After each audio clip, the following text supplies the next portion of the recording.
Welcome back. And now it's time for the press review, how to see the main events that made headlines in today's press. And we have with us this morning Mr. Mohsen Badawi, head of the Abdurrahman Badawi Center for Creativity. Good morning to you, sir. Good morning. Now let's start with Al-Ahram. There is a big banner that reads, no parties based on religious basis. The new party is to be established by notification and its financial aid shall be terminated. Sources of finance must be publicized, and the Supreme Council of the Armed Forces announces these main changes within the law announced to organize the formation of new parties. How do you read this important headline? Of course, we needed that law, and I think it's a law that has to be still reviewed for many reasons, but it is actually a good beginning. Not based on religion, it's actually, it says more than that. It's not based on religion, on sex, on... I mean, it's against... all sorts of discrimination. That's exactly what it is. It doesn't mean that it is not, and I said it clearly, it's not against parties with religious background, which means like Al-Wasat Party. They are civil with religious background, and they said it clearly, we're not against that. But according to not to be discriminated by the religion of the members of the party, you have to have 5,000 from at least 10 governorates, each 300 at least. So it's to show really seriousness and diversification, because you cannot really be a party in Cairo. Yes. You have to be a party in all over Egypt. And this is needed. I see many parties coming up, and this is a healthy thing, in spite of they want to survive, all of them, because I see the majority of those parties made by names who are in the media, not in the streets. And to have somebody who is building that, they need somebody who knows how to talk to people, not somebody who is a media star. Still, we need to learn. I don't see, I'm a liberal myself, and I don't see many liberals who have that political background, and this is a pity. And I believe the strongest group in Egypt is the liberal group. But unfortunately, it's not yet organized right and with the right political figures. And moving on to the second headline. Now, this is a very important issue, which is the water, the Nile water issue. And it reads that Prime Minister Sharaf delivers a message from Field Marshal Hussein Tantawi to Salva Kiir, tackling relations between both countries and the opening of a branch for the University of Alexandria in the southern Tonk province. And the visiting top Egyptian official to the southern Sudan says that the construction of the border dam by Ethiopia is a violation against the rights of both Egypt and Sudan. At its ending session, the joint Egyptian-Sudanese High Commission said that both countries had agreed to undertake more diplomatic contacts with Ethiopia to attain more information regarding the dams constructed on the Nile waters within its borders. Sir, how do you read this? Okay, this is so many subjects. First, to go to southern Sudan and to start a good relation with them is a must. Our first axis of national security is the Nile.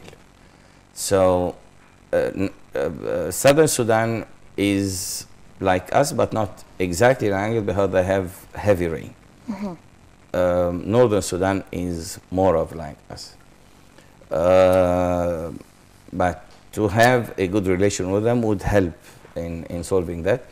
Second, we have to face it.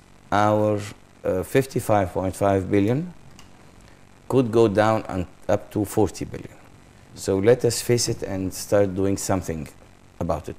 Yes, we have to work on making something so it's not minimized, but let's just face it as a plan B that it will be minimized. So we have to start now planning what we can do about that. Opening a good relation with them and Alexandria University there, this is definitely a must, because one of the major things to make loyalty among any people is to have some people with your own education.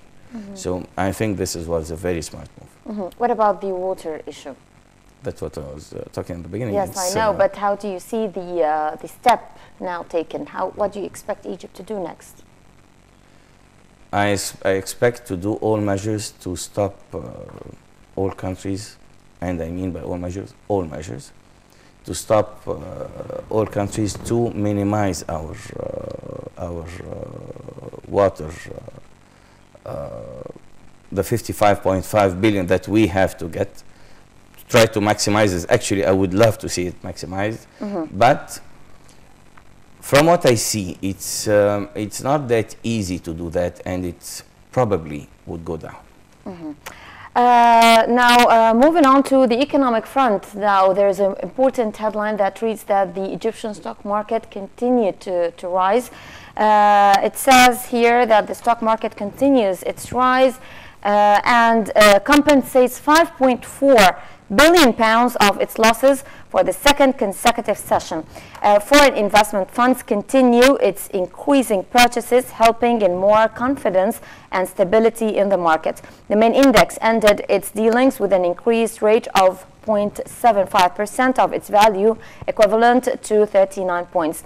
So now there have been calls by the people themselves to invest in the stock market and to boost it and support it. Now, do you think this is coming to yes, this is the outcome of the Egyptian determination to save the Egyptian stock market? I was hoping you don't ask me that question. First, all that is wrong, in my opinion. In the short term, we will face a lot of problems. In the longer term, I mean, starting 2012, I believe we will have a bright future. The stock market now is unclear. I'm not saying the stock market should show the confidence in the economy. Now I see people are heading in investing in definitely reasons has nothing to do with economy. It's sentimental. It's more political than sentimental. And the 100 is sentimental, and I was totally against that. Because the stock market has to have its own price. Not somebody is boosting money just to raise it. This is not the right way to do it. Definitely, we should have some trouble during this year about it. And it doesn't mean anything, because the stock market is just showing, it's a reflection of the economy. The economy is the most important thing. We have to boost the economy. And then this will boost the stock market, but not the other way. How would you have a strong economy since it was already falling apart, and you are... you have to boost the economy. How? I mean, still the situation in Egypt is still unstable, so... Okay, the situation in Egypt is still unstable. We have a government that is trying its best, yes, but we will be stable starting from the presidential election. When you will have a president, a government, a cabinet, and a parliament, you will start moving the right way. We had 10 years of corruption, 20 years before that of incapability. Now we'll have a capable democratic system. It will lead us to a better future. I'm not very worried about this year of trouble. It's normal, it's a process. Yes. If we live 30 years in a bad system, so would I really fear 1 year or a few months of some trouble? I don't think it makes sense for me. But we are moving in the right direction. Definitely, we are facing trouble because of the change of the system and regime.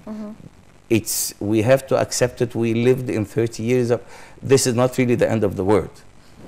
But we have to know what we're heading. It's not what the stupid argument about Salafist and Islamist and yes, Ikhwan, and this is nothing. But we have to understand that our vote is counting. We have to really pick the right person for our future, the right cabinet members, the right party, the right parliamentary members. to boost Egypt, to take it to a better education, better health, better business, better trade, better production, everything. Foreign relations as well. Foreign relations should work for our economy. Yes. The main point of any relations is to boost your own economy and welfare. It's not I'm anti-American because they are معرفش ايه. We have to build our country. And still in Al-Ahram's front page, another important headline reads, the Supreme Council of the Armed Forces says that former President Hosni Mubarak did not leave Egypt and is subject to house arrest. On its Facebook page, the council denies reports for the second time tackling Mubarak's departure towards Tabuk in Saudi Arabia for cancer treatment, asserting that such rumors are based upon false information. Okay, we are living in a country of rumors that rumors is believed and truth is not. That's how I see it. Yesterday in Al-Akhbar, the main headline, he is in Tabuk. Okay, they said, and it was yesterday, they denied that and they said he's under house arrest. But everybody's saying, is he in Tabuk? Okay, why the Supreme Council would say such a thing? Would they put themselves in that bad situation? Of course he is under house arrest. Of course he's in Egypt. There is no reason to think he's in Tabuk. But let us really stop talking too much with that stupid excitement I see everywhere and running after every single rumor. Yes. That doesn't make really sense. Canada had issued a law authorizing the freeze of the former president's accounts, along with his family and officials involved in corruption. The Egyptian foreign minister was notified with the step and had it confirmed. I love that country. They make a lot of things that amazes me, and they have this great system. But I don't think many would have much money there. So yes, they are doing a great job doing that. Not in opposite of that, there is the British who said, no, you send us your demands late, so we cannot do it. But anyway, actually, yes, we have to get back what they got, but that's not our main issue. Our main issue is to build our country. Yes. So I like that we concentrate more on building the future our Egypt. country. Yes. Okay. Why don't we move to Al Jumhuriyya newspaper?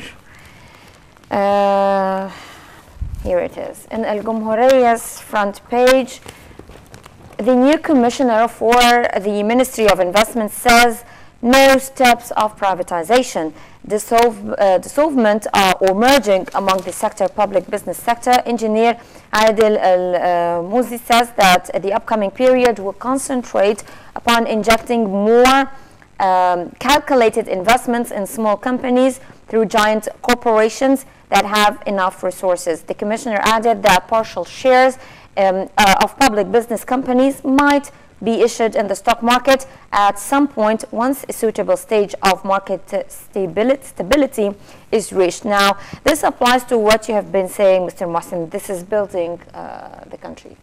What do you think? I don't think this is building the country. Why? This is tackling the feelings, not building the country. It's either privatization or not. The problem is not that. The problem for the last 10 years, it was not privatization, it was theft. Okay. Privatization means the government is doing the government job.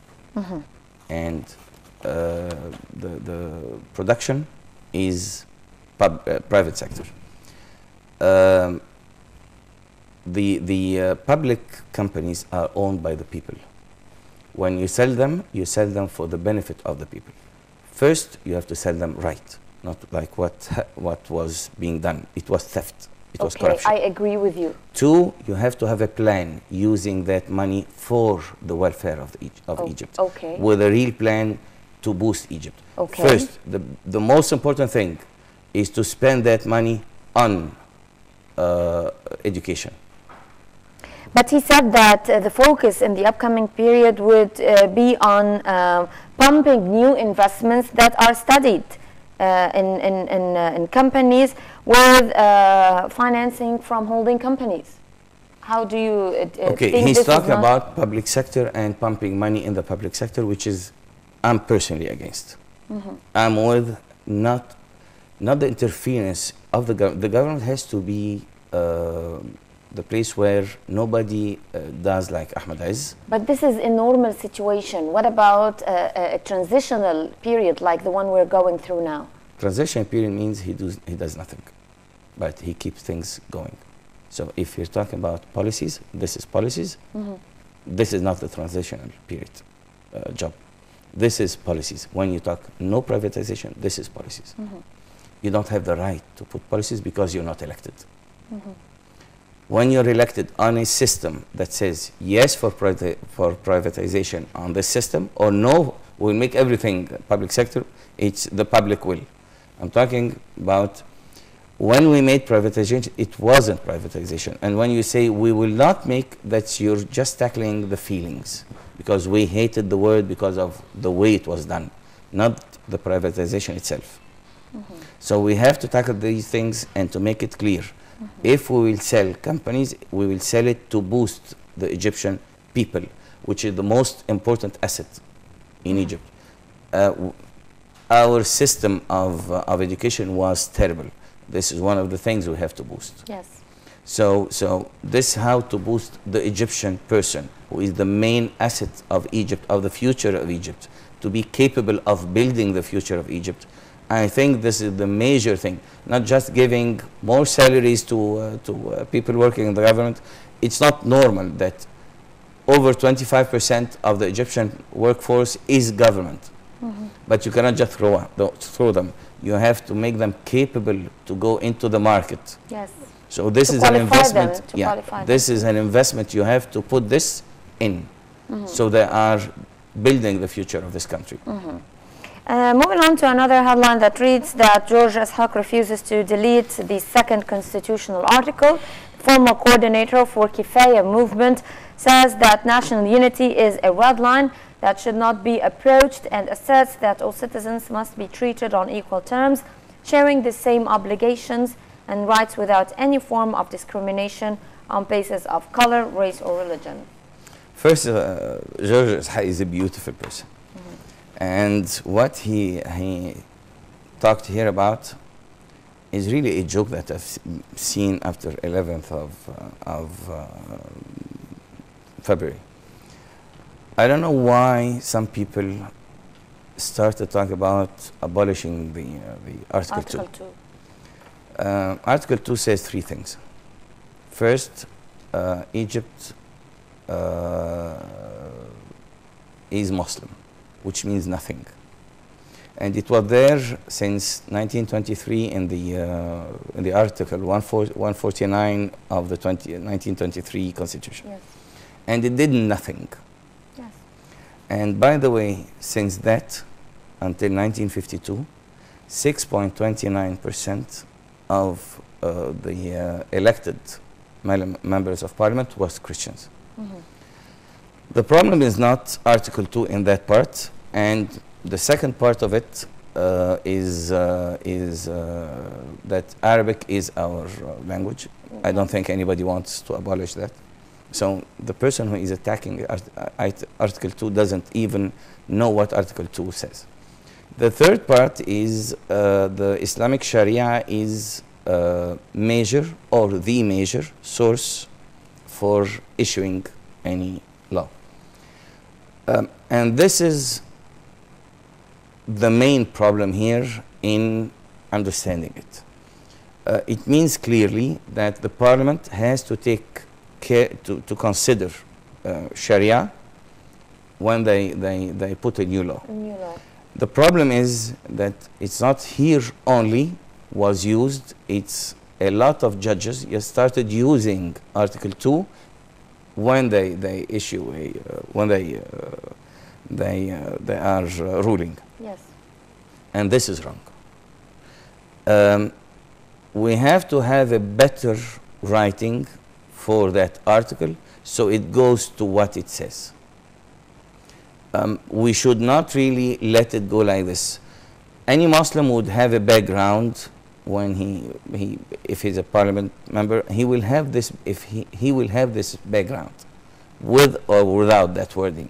But I don't have a problem with keeping it, but in that place, in the place of the parliament, not everywhere. And the wording, Egypt is Muslim, which no country or company has a religion. It has, I don't see why we keep it, but if people will really scream so high, let us make it clearer so it's not an Islamic state. Because Islamic state, there is the difference between, I'll tell you, in Saudi Arabia, they have the system which is like our, but they call it Nizam al-Asasi. The item 1 in that says that the Quran is the constitution of the country. The Quran by itself has so many understandings. You cannot really make it. Law has one understanding. So we are not the same here. We are ruled as a civil state by law.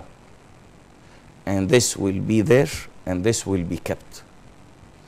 Understanding Article 2 that it is an Islamic state, this is definitely wrong, because the whole constitution is not an Islamic state. That's it. Okay. Now, another headline reads, calls for a new 1 million-person protest, that's what we call Millionaire, next Friday, to save the revolution. Under a slogan calling for the cleansing of the former regime's officials, activists launched a campaign through Facebook for the demonstration from all squares throughout Egypt, and the call was signed by 20,000 activists.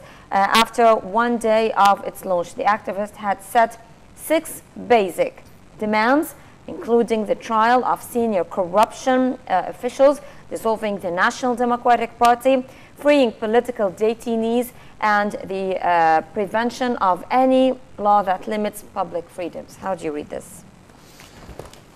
People are worried, and I like to be concerned, not terrified. I think people are more terrified than concerned. When I see many people from the corruption area in jail, let us be serious. Before that, we never dreamed of it. Yes. Now they are there. If 10 people has to be there, we have 3. We look at the 7 as if it's the whole thing. Many of the people who are out are now getting in a few days, because the investigation is taking them there. And still, if 9 will go, everybody would say, and the 10th, that's the whole story. I'm not against the millionaire. I'm not against they go. Yes, it's good that people are still caring.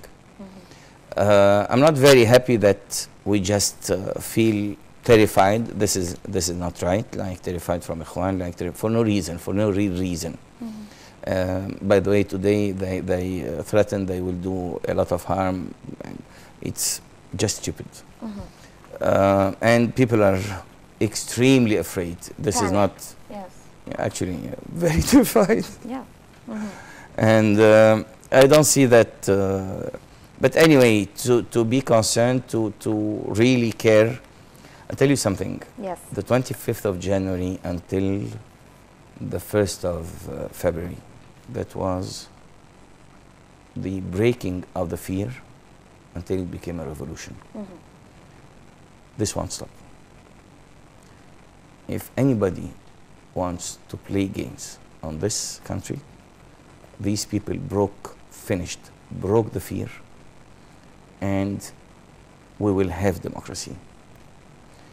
I hope nobody is stupid enough to try to fight it in a stupid way, because until this day, it's no blood. If they play games, there will be bloodshed, and a lot of people who are playing games will be harmed in a very terrible way if you try to stop this revolution. We will get democracy, we will get freedom, we will get equality, and we will get social equality. So Hopefully, inshallah. Now let's move to the international scene. Let's go to Libya because there are conflicting reports. If we move to Al-Ahrar newspaper, the front page of Al-Ahrar reads that there are conflicting reports regarding the fall of Sirte within the hands of Libyan rebels, and Qatar announces its readiness to market the Libyan oil. The rebel opposition forces announces its control over the major city located 435 kilometers away from the capital Tripoli. Of course, Sirte is the hometown of Libyan leader Muammar Gaddafi, and the announcement came as the rebel troops advanced towards the west, supported with the Western forces air cover targeting government troops for the last week and prohibiting Muammar Gaddafi's air force from attacking the rebels advancing from the east. How do you see this? By the way, if the Western world did not do what they did, it would have taken a longer time, but Gaddafi is finished. And he did it with his worst type of finishing yourself. It's a matter of time that he will fall. Mm-hmm. I don't think he will fall alive. I think he will fight until he's killed. Mm-hmm. Maybe. I hope he's put on trial. Mm-hmm. What he did was really ugly against his own people. But the funny thing, he's not a president, so why we care? He's just a terrorist. Well, he made it clear. He said, "I'm not president. Okay, if I was president, I would have resigned. I'm a leader." so he's not there. So he's just a terrorist, and everybody. Qatar started by approving of the new regime there. Mm-hmm. And I think the whole world should really follow, and he will become just a terrorist sitting in Tripoli. Mm-hmm. Well, but he's coming to an end. Yes. Well, we'll just have to wait and see, because now not for very long. More people die every day, unfortunately. Of course. We have a special report on Libya. Stay with us. We'll be right back. International powers meet in London on Tuesday to map out a post-Gaddafi future for Libya, with France and Britain urging the protesters to lead a push for democracy. More than 35 countries, including 7 Arab states, gather as protesters' gains, made in part thanks to Western airstrikes, have been halted by government forces on the outskirts of Muammar Gaddafi's birthplace, Sirte. Britain, France, Germany and the US had agreed that the London talks should aid the political transition in Libya. Earlier on Monday, US President Barack Obama told Americans US forces would not get bogged down trying to topple Muammar Gaddafi, but stopped short of spelling out how the military campaign in Libya would end. In a nationally televised address, Obama said he had no choice but to act to avoid violence on a large scale against the Libyan people. However, Obama set strict limits on his willingness to apply US military might, making clear Washington would not act as the world's policeman whatever repression occurs. Obama pledged the US would scale back its involvement to a supporting role, with NATO taking over full command from American forces on Wednesday. However, he offered no prediction of when or how the mission would end.